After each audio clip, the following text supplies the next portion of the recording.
जमात इस्लामी ने चेयरमैन और deputy chairman senate और स्पीकर और डिप्टी स्पीकर कौमी असम्बली की तनख्वाहों में इजाफे पर ख्वाजा आसिफ से बयानबाजी की बजाय इस्तीफे का मुतालिबा कर दिया। लाहौर में प्रेस कॉन्फ्रेंस करते हुए हाफिज नईमुर रहमान ने कहा कि हुकूमत सिर्फ टैक्स की रट लगाए रखती है लेकिन आवाम को रिलीफ नहीं देती।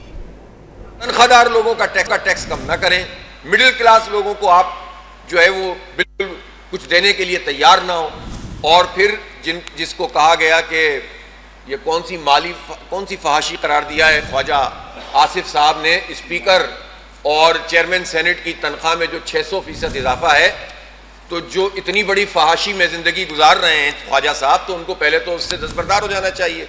एक फैश गवर्नमेंट में शरीक क्यों हैं, वो कंट्रीब्यूशन क्यों कर रहे हैं?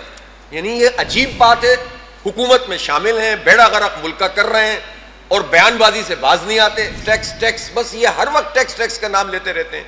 रिलीफ कोई नहीं देंगे, तालीम नहीं देंगे, सेहत नहीं देंगे। तनख्वाहदार लोगों का टैक्स कम ना करें, मिडिल क्लास लोगों को आप जो है वो बिल्कुल कुछ देने के लिए तैयार ना हो, और फिर जिसको कहा गया कि ये कौन सी फहाशी करार दिया है ख्वाजा आसिफ साहब ने, स्पीकर और चेयरमैन सेनेट की तनख्वाह में जो 600% इजाफा है, तो जो इतनी बड़ी फहाशी में ज़िंदगी गुजार रहे हैं ख्वाजा साहब, तो उनको पहले तो उससे दस्तबरदार हो जाना चाहिए।